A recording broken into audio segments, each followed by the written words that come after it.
कैसे हैं आप लोग? आज आप लोग लेकर आए हैं एकदम ज्योग्राफी का शानदार प्रश्न जो कि एकदम एग्जाम में आने वाला है। ध्यान लगा के सुनिएगा एकदम अच्छे से। आइए देखते हैं पहला क्वेश्चन। पहला क्वेश्चन है हम लोग का कि सलेम संबंधित है। तो जब सलेम का नाम आ जाएगा तो सलेम का नाम आते ही लोहा इस्पात का नाम आना एकदम तय रहता है ना। किसका? लोहा इस्पात का नाम आना एकदम क्या रहता है? तय आता है। यानी लोहा इस्पात उत्पादन से, समझ में आया? यानी लोहा इस्पात क्या? उत्पादन से। एक चीज ध्यान रखिएगा कि सलेम पड़ता कहां है? कहां है यह सलेम? तो तमिलनाडु में। कहां है? तमिलनाडु में है। बहुत सारे लोग गए होंगे, आप लोगों में गए हैं कि नहीं गए हैं?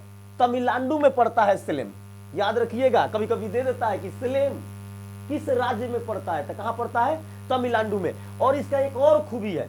खूबी क्या है? आप लोग जानबे करते हैं कि इसको मैंगो सिटी कहा जाता है। सलेम को क्या कहा जाता है? मैंगो सिटी कहा जाता है। ठीक है ना? यानी मैंगो सिटी के नाम से इसको हम लोग क्या करते हैं? जानते हैं। ध्यान रखिएगा, किसको? मैंगो सिटी के नाम से जाना जाता है।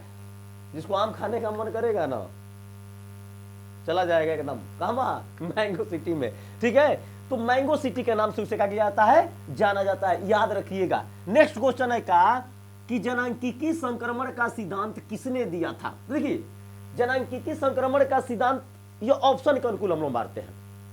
नोए स्टीन ने दिया था। यह बात सही है कि नोए स्टीन ने दिया था, लेकिन नोए स्टीन से पहले किसी और ने भी दे दिया था। उसका नाम आप लोग जानते होंगे कि नोए स्टीन से जो था उसके पहले किसी और ने ही क्या किया था? दे दिया था, जिसका नाम था WS इसको कहा जाता है WS थॉम्पसन, यानी WS थॉम्पसन। याद रखिएगा कौन चीज? ठीक है ना? WS थॉम्पसन ने दे दिया था। पहले इन्होंने दिया था। WS कौन? थॉम्पसन। किसका सिद्धांत? जनांकीय संक्रमण का क्या सिद्धांत को इन्होंने दिया था। ठीक है, कब दिया था? तो 1929 ईस्वी में दिया था। 1929 में इन्होंने दे दिया था। ठीक है ना? कौन? WS थॉम्पसन ने दिया था। लेकिन नोए स्टीन उसके बाद दिए थे। नोए स्टीन उसके बाद दिए थे, 1945 में दिए थे। याद रखिएगा, कब दिए थे? 1945 ईस्वी में दिए थे। दोनों ने दिया था। याद रखिएगा, एग्जाम में कभी ऑप्शन अगर दे देता है कि WS थॉम्पसन दे देता है, WS क्या? थॉम्पसन, तो याद रखिएगा कि वह सही दे रहा है। ठीक है ना? अब आगे बढ़ते हैं।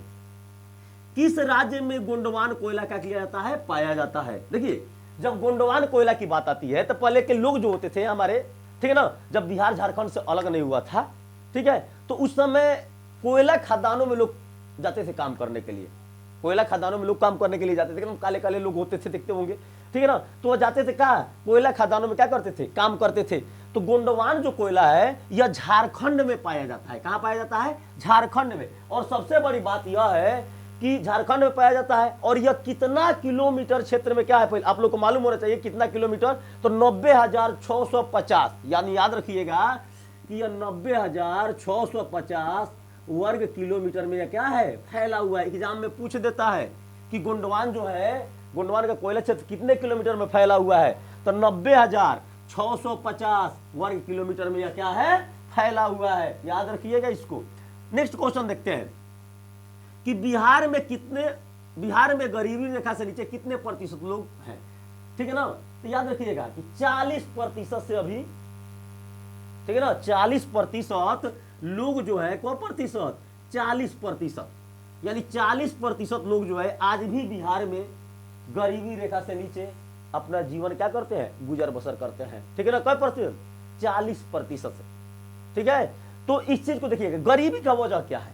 यहां पे देखिएगा कि सबसे हमारे बिहार में सबसे बड़ा खूबी एक चीज देखा जाता है, सबसे बड़ा, ठीक है ना, कि यहां हम दो हमारे दो वाला रूल से नहीं चलता है। कहां? बिहार में हम दो हमारे 18 वाला रूल चलता है। तो जिसके वजह से अब 18 को बढ़ेगा तो कहां से?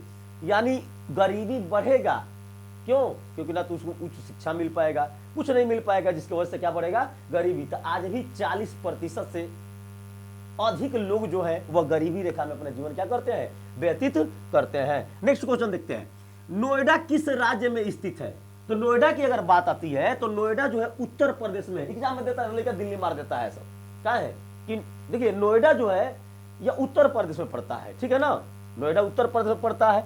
अब उत्तर प्रदेश के देखिए नोएडा जो है उत्तर प्रदेश के गौतम बुद्ध नगर में स्थित है, ठीक है ना। कौन? गौतम बुद्ध नगर जिले में क्या है, यह स्थित है, ठीक है ना। नोएडा कहाँ का? तो गौतम बुद्ध नगर के जिले में क्या है, स्थित है। याद रखिएगा, एग्जाम में पूछ देता है, गौतम क्या बुद्ध नगर के जिले में यह क्या है, स्थित है। याद रखिएगा कौन सी? नोएडा। अब आगे देखते हैं, नागपुर परियोजना किस परिवहन से संबंधित है? तो नागपुर परियोजना जानबे करते थे कि यह सड़क परिवहन से क्या है, संबंधित है। किस परिवहन से? तो सड़क परिवहन से यह क्या है, संबंधित है। कौन? नागपुर क्या परियोजना जो है। अब आगे देखते हैं, मध्य पूर्व रेलवे का मुख्यालय कहाँ है?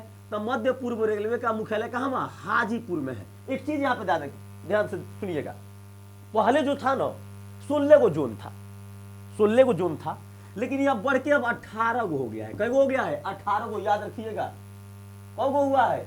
तो 18 गो हुआ है, ठीक है ना। क्योंकि 27 फरवरी और 2019 को, कब? यानी 27 फरवरी 2019 को एगो नया जोन बना, ठीक है ना। कहिया? तो 27 फरवरी 2019 को एगो नया जोन बना, दक्षिण तट रेलवे। उसका नाम क्या था? दक्षिण तट रेलवे था। देखिए दक्षिण तट रेलवे, ठीक है ना। और इसका मुख्यालय मालूम है किसको बनाया गया था? विशाखापत्तनम को बनाया गया था। याद रखिएगा, इसका मुख्यालय विशाखापत्तनम को बनाने के लिए ऐलान कर दिए। कौन? यानी भारत के रेल मंत्री पीयूष क्या गोयल ने 27 फरवरी 2019 को इसका ऐलान कर दिए कि और बढ़ेगा। कौन? दक्षिण तट रेलवे। और उसका मुख्यालय बनाया गया किसको? विशाखापत्तनम को बनाया गया। और कहां ऐलान किए थे? तो आंध्र प्रदेश में। इसको याद रखिएगा इस सब बातों को, ठीक है ना। अब नेक्स्ट क्वेश्चन देखते हैं, स्वेज नहर जो है किसे जोड़ती है?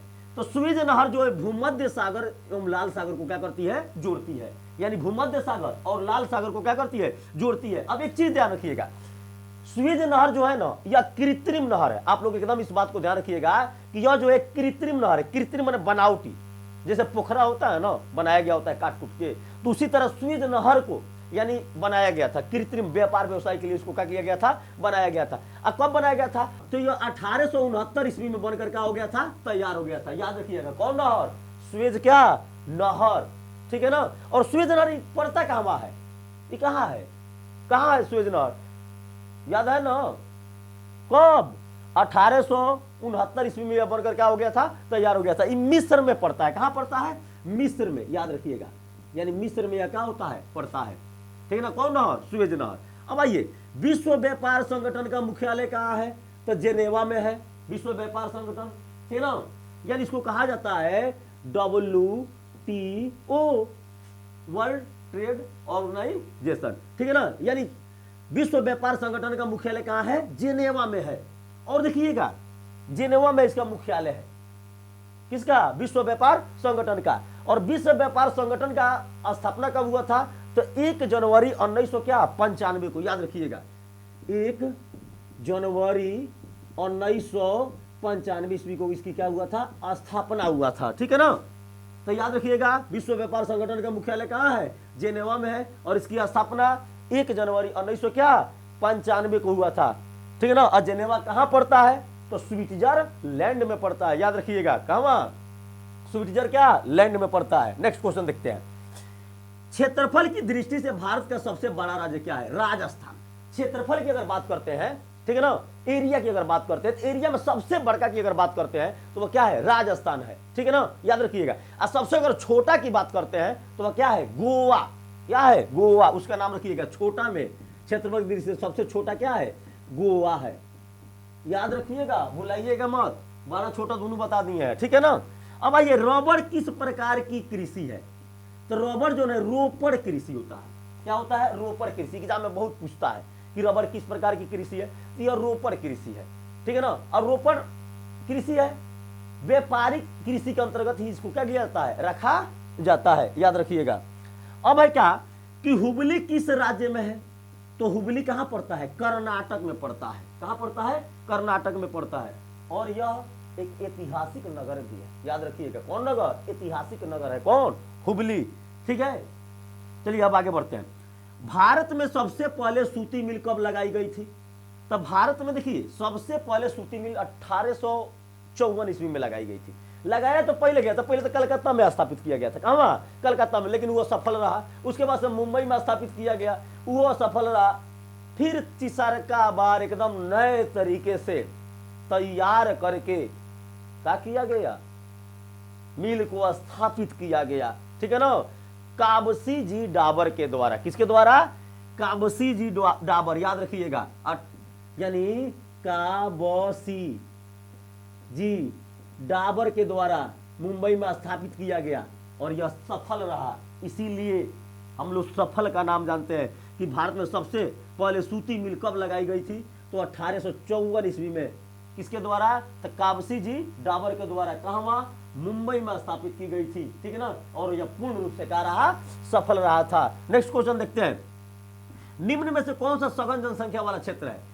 तो सघन का अर्थ ही होता है ना जहां की घनी जनसंख्या क्या हो, घनी जनसंख्या हो, ठीक है ना, उसको कहते हैं हम लोग क्या, सघन जनसंख्या। तो यह सघन जनसंख्या वाला अगर क्षेत्र की बात करते हैं तो यह है दक्षिण पूर्व एशिया का क्षेत्र है। किसका क्षेत्र है, तो दक्षिण पूर्व क्या है, एशिया। याद रखिएगा वहां की जनसंख्या जो है काफी सघन पाया जाता है। कहाँ का, दक्षिण पूर्व क्या, एशिया के जितने भी क्या है क्षेत्र है वहां पे। अब आते हैं का, उदयपुर किस राज्य में पड़ता है, तो उदयपुर जो है ना यह राजस्थान में पड़ता है। कहां पड़ता है, राजस्थान। रेगिस्तान का नाम तो सुन भी किए होंगे लोग। तो उदयपुर जो है यह राजस्थान में क्या होता है, पड़ता है, ठीक है। एक बार वीडियो और देख लीजिएगा, पूरा का पूरा महत्वपूर्ण प्रश्न है आपके एग्जाम के लिए, एकदम अच्छे से इसको देखिएगा और एग्जाम में अच्छे से लिख के आइएगा, यह मेरा वादा है।